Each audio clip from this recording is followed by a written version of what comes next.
Hello Virgo, this is Inspire 2016 with your weekly tarot reading for the week commencing the 14th of June until the 21st of June 2021. The first card for you is representing, how do you feel about yourself? Your card is the Six of Pentacles. Now that you have lived through the darkness long enough to see the inner light, it is time to help others who are not so fortunate. Consider giving to charity or reaching out a helping hand to someone who needs your support. The generosity of the Six does not limit itself to money and material things. Giving of your time or your wisdom is often just as spiritually fulfilling as giving away money or gifts, and the intangible gift of your presence is received just as well, if not better. You may also be inclined to make a loan to someone, on the premise that they will eventually pay you back once they are back on their feet. This is a loan built on trust and good faith, knowing that if you give something away, it will come back to you. Remember, though, that this is more about a short-term fix and not a sustainable solution towards self-sufficiency. So, think about how you can financially support your family or friends in a way that encourages them to stand on their own 2 feet eventually. If you are the beggars in the Six of Pentacles, then you may be the recipient of someone else's charitable activities. This will help you to get back on your feet and to eventually repay the charitable organization or individual, either with your time or your restored wealth. You will also need to identify ways in which you can become more self-sufficient in the long run. The risk of accepting charity is that you become dependent on it and cannot look after yourself. Be mindful that you are not becoming submissive or noticeably desperate as a result of the charity that someone else is providing you. The second card for you is representing, what do you want most right now? Your card is the Page of Cups. What do you want most right now is a positive message or news from loved ones. Your unconscious mind is also trying to speak to you, possibly through your dreams or through synchronistic encounters with significant people. The message to be taken is that you must be open to the unexpected, occasionally bizarre impulses of the creative spirit and not shut out inspiration simply because it does not fit in with a rational point of view. The Page of Cups may also be an indication that your intuition is very sharp and you may receive messages from your unconscious mind. You may be more inclined to act on a hunch or have a psychic experience. This is a good time to trust your intuition and your gut feeling. Often, the Page of Cups heralds a positive message or news from loved ones. You may hear about the birth of a child, an engagement or marriage, a wonderful ideal plan, pregnancy, a new relationship, travel plans, etc. This positive message is unexpected but welcomed, and you are likely to respond to the news or message in an emotional manner. You are more likely to show or express your emotions now. You may be more emotional or moved by simple things. Do not be afraid to let your feelings show and to wear your heart on your sleeve. It is okay to be sentimental and romantic. Let your heart lead the way. The third card for you is representing your fears. Your card is the Three of Wands. There may have been some unexpected delays and creative blockages to your path. There is disappointment and frustration, and a general feeling that you may have just wasted your time by even starting on this journey. What you may not realize, however, is that these setbacks are in fact an important part of your bigger life journey and will have contributed to your personal development anyway.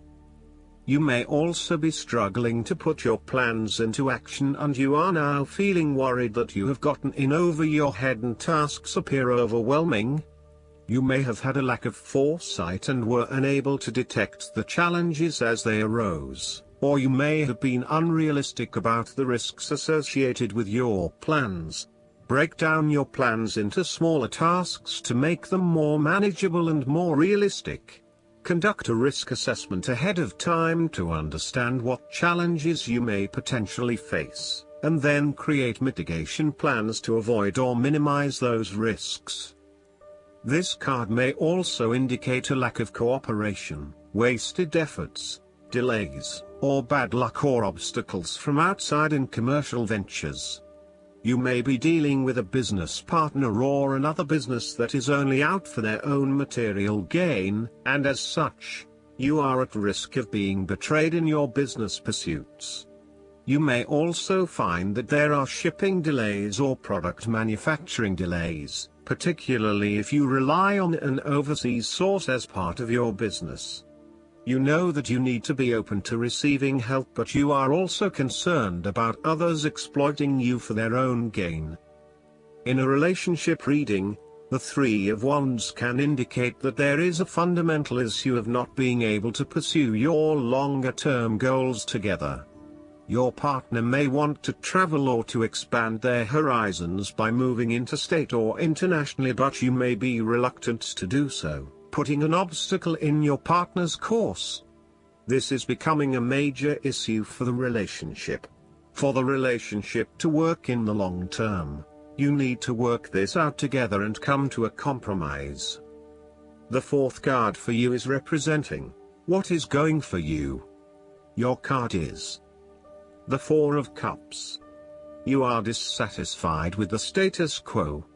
You may be feeling disengaged, apathetic, or unmotivated. Life has become stale or flat and there is little that excites you anymore. To overcome this, the Four of Cups suggests a need to re-evaluate your situation and to look deep within your own psyche to find understanding and meaning. Turn your attention inward to find the truth for which you are searching. Avoid distractions and examine your heart and mind to gain clarity. There might be an offer has been presented to you, but you are holding off making any sort of decision or evaluation of that opportunity until you have had more time for reflection and consideration. Notice that while the man in this card has not accepted the offer being presented to him, he has not completely rejected it either. The cup will continue to be there and the decision to accept or reject it can be made at any point. For now, though, it is the time for contemplation, research and meditation. When all of the answers are in, and it feels right emotionally, then you can take action, but in the short term, you do not need to make an immediate choice.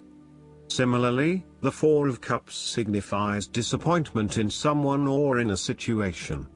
You may be growing tired of the same old struggle that has been carried on too long in the past. As a result, you have started to withdraw and go within yourself to seek greater peace and tranquility. If you are becoming particularly pouty or sulky about your predicament, the Four of Cups is then a call to action. It is time to wake up, be alert and to be open to new experiences that offer a more positive outcome. The fifth card for you is representing what is going against you. Your card is the Eight of Cups. You may be feeling confused about where your best options lie. Part of you wants to explore new horizons and possibilities, but another part of you fears that in doing so, you will miss out on what your current circumstances have to offer. The Eight of Cups also represents knowing when to walk away from a situation that is ultimately not working for you. Even though there are some fundamental issues that have not been resolved, you know that no matter how hard you try, these will probably never be resolved. It hurts you to have to walk away with this lack of closure, but you know this is what is needed right now. Sometimes, however, there may be a lack of commitment to walking away, whereby one day you are ready to leave and by the next day you are having doubts and wanting to stay. The Eight of Cups can reflect helpless, aimless drifting from one place to the next by someone who cannot stand to be confined to just one setting or someone who never quite fits in. You may fear intimacy and have difficulty making and keeping your commitments. When things become too difficult, you quickly escape and leave behind your troubles, rather than dealing with them head-on. The last card for you is representing the likely outcome that you may have. Your card is the Four of Swords. This is a period of rest and recovery after a time of challenge, with the promise that, once recovered, you can and will return to the challenge. In the meantime, the Four of Swords provides a new challenge, to stay silent and inactive. This is the time to build up your mental strength. Meditate and spend time in a calm atmosphere. You need to replenish your strength and spend time in spiritual thinking. You need to rest and relax. The Four of Swords is a reminder that after every crisis and before every new challenge, there is always a time of relaxation and contemplation. Constant stress and tension will break even the hardest and most resilient of people, but brief periods of rest enable you to refresh your energy, concentration and focus, ready for the next challenge. These rests should be used wisely, to heal the body and ready the mind. The Four of Swords is also a sign that you can stop worrying. Put down your defenses and take a breather from the chaos around you. For the moment there is a truce and you can catch your breath without being attacked again. However, bear in mind that a truce and peace are not the same thing. The Four of Swords is a guarantee that challenges will return to your life as soon as you are ready to face them, so make the most of the stillness and quiet you have earned, but never lose sight of the fact that the battle is not yet over, and that there is still work to be done. Last but not least, the guidance card for you is Detox Your Friendships. This card reminds you that your abundance is being affected by your relationships. The people in your life can influence your energy, outlook, and manifestation abilities. The first individuals who come to mind are those who are influencing your current situation. Trust your intuition on this. Perhaps it's not the people themselves but your feelings about them that are distracting you. It seems that you are getting hooked into some drama, which is pulling you away from your path. This can include inner turmoil, such as having arguments in your mind, feeling afraid of or angry at someone, and other draining processes. It's time to take an honest inventory of how you feel about the people in your life, including your social media friends. If someone is impacting your self-esteem or ability to focus, it's time to question whether their relationship is toxic. Open discussions or counseling can improve toxic relationships. Sometimes, taking a break is also the answer. Allow your heart to tell you the truth. When you release an unhealthy relationship, you make room in your heart and schedule to welcome new healthy relationships. And, of course, your positive relationship with yourself and with God is essential to health, happiness, and abundance. I hope that you enjoy everything, and if you like the reading, just please click subscribe and you will get instant notifications every time we publish a new video right to your YouTube. Thanks.